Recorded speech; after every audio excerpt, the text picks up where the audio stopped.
ദൈവത്തിന്റെ അതിപരിശുദ്ധമായ നാമം മഹത്വപ്പെടുമാറാകട്ടെ.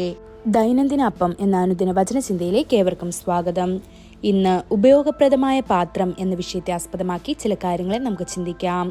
അതിനാധാരമായ ഒരു വാക്യം വായിക്കാം. 2 തീമോഥെയോസ് 2-ാം അധ്യായം 21-ാം വാക്യം. ഇവയെ വിട്ടകന്ന് തന്നെത്താൻ വെടിപ്പാക്കുന്നവൻ വിശുദ്ധവും ഉടമസ്ഥന് ഉപയോഗവുമായി നല്ല വേലയൊക്കെയും ഒരുങ്ങിയിരിക്കുന്ന മാനപാത്രം ആയിരിക്കും. നിങ്ങൾ കർത്താവിന്റെ പ്രവർത്തനത്തിന് ഉപയോഗപ്രദമായ ഒരു പാത്രമാണ്. അത് ചെറിയ തവിയായാലും വലിയ പാത്രമായാലും അതിന്റെ യജമാനന് ഉപകാരപ്പെടണം. കർത്താവ് നിങ്ങളെ ഏൽപ്പിച്ച പാത്രമോ സ്ഥാനമോ എന്തുമാകട്ടെ, നിങ്ങൾ ഏതെങ്കിലും വിധത്തിലല്ലെങ്കിൽ മറ്റെന്തെങ്കിലും വിധത്തിൽ കർത്താവിന് ഉപകാരപ്പെടണമെന്ന് നിങ്ങൾ ഒരിക്കലും മറക്കരുത്. ഒരു പാചകപാത്രത്തിൽ ഒരു ചെറിയ ദ്വാരമുണ്ടെങ്കിൽ പോലും അത് മേലിൽ ഉപയോഗപ്രദമാകില്ല. അത് തീ കെടുത്തുകയും അടുപ്പ് നനയ്ക്കുകയും ചെയ്യും. അത്തരമൊരു പാത്രം ഉപയോഗിക്കാറില്ല, അത് മാറ്റിവെക്കും. ഭൂതകാലത്തിലെ പുണ്യങ്ങൾ നഷ്ടപ്പെട്ടതിനാൽ മാറ്റി നിർത്തപ്പെട്ട നിരവധി വിശുദ്ധന്മാരുണ്ട്. ഒരിക്കലൊരു ക്രിസ്ത്യൻ ഉദ്യോഗസ്ഥൻ ഒരു റെയിൽവേ സ്റ്റേഷനിലൂടെ നടക്കുമ്പോൾ അരികിൽ കിടക്കുന്ന പഴയ റെയിൽവേ കോച്ചുകൾ ശ്രദ്ധിച്ചു. അവ തകർന്നതും കേടുപാടുകൾ നിറഞ്ഞതും ഉപയോഗശൂന്യവുമായിരുന്നു.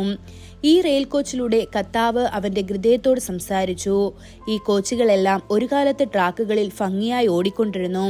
എന്നാൽ അവ നന്നായി പരിപാലിക്കപ്പെടാത്തതിനാൽ ഉപയോഗശൂന്യമായതിനാൽ അവ ഇപ്പോൾ ഉപേക്ഷിച്ചിരിക്കുന്നു. അതുകൊണ്ട് കർത്താവ് അവനോട് പറഞ്ഞു, മകനെ, നിന്റെ ജീവിതാവസാനം വരെ നീ എനിക്ക് വേണ്ടി ഓടിക്കൊണ്ടേയിരിക്കണം. നിങ്ങൾ എനിക്ക് സാക്ഷിയായി ശക്തമായി നിൽക്കണം. അതെ, തുരുമ്പെടുക്കുന്നതിനേക്കാൾ ജീർണിക്കുന്നതാണ് നല്ലത്. ജീവിതത്തിൽ നിങ്ങളുടെ സ്ഥാനം പരിഗണിക്കാതെ തന്നെ നിങ്ങൾക്ക് യജമാനന് ഉപയോഗപ്രദമായ ഒരു പാത്രമാകാം. സിറിയൻ സൈന്യത്തിന്റെ തലവനായ നയമാനെ കർത്താവിലേക്ക് നയിച്ചത് ഒരു കൊച്ചു പെൺകുട്ടി മാത്രമായിരുന്നു. അവൾ വെറുമൊരു അടിമയായിരുന്നെങ്കിലും നയമാന്റെ കുഷ്ഠരോഗം സുഖപ്പെടുത്താനും ദൈവത്തിന്റെ നാമം മഹത്വപ്പെടാനും കാരണം അവളായിരുന്നു. അവൾ തീർച്ചയായും കർത്താവിനെ സേവിക്കുന്നതിൽ ഉപയോഗപ്രദമായ ഒരു പാത്രമായിരുന്നു. ഫിലിപ്പിന് പ്രവചിക്കുന്ന 4 പെൺമക്കളുണ്ടായിരുന്നു.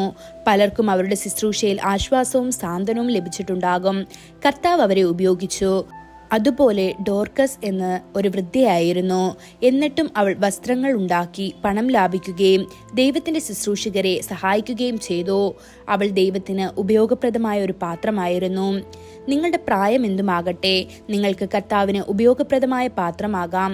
കർത്താവായ യേശു മരുഭൂമിയിൽ പ്രസംഗിച്ചപ്പോൾ ഒരു കൊച്ചുകുട്ടി തന്റെ പക്കലുണ്ടായിരുന്ന 5 അപ്പവും 2 മീനും നൽകി. അതുകൊണ്ട് 5000 പേർക്ക് അത്ഭുതകരമായി ഭക്ഷണം നൽകുന്ന ഒരു മുഖാന്തരമായി മാറി. ദൈവമക്കളെ, ഇന്ന് നിങ്ങളെ കർത്താവിന് ബഹുമാനത്തിന്റെയും മഹത്വത്തിന്റെയും ഒരു പാത്രമാക്കി മാറ്റാൻ കർത്താവ് ആഗ്രഹിക്കുന്നു. അവന്റെ കൈകളിലെ ഉപയോഗപ്രദമായ ഒരു പാത്രമാകാൻ നിങ്ങൾ സ്വയം സമർപ്പിക്കുമോ? അതിനായി ദൈവം നമ്മെ ഓരോരുത്തരെയും സഹായിക്കുമാറാകട്ടെ. കൂടുതൽ ധ്യാനത്തിനുള്ള വാക്യം യെശയ്യാവ് 62-ാം അധ്യായം 3-ാം വാക്യം. യഹോവയുടെ കയ്യിൽ നീ ഭംഗിയുള്ള കിരീടവും നിന്റെ ദൈവത്തിന്റെ കയ്യിൽ രാജമുടിയുമായിരിക്കും. ഇന്നത്തെ ബൈബിൾ വായന രാവിലെ യെശയ്യാവ് 9-10 അധ്യായങ്ങൾ, വൈകുന്നേരം എഫെസ്യർ 3-ാം അധ്യായം. ആമേൻ.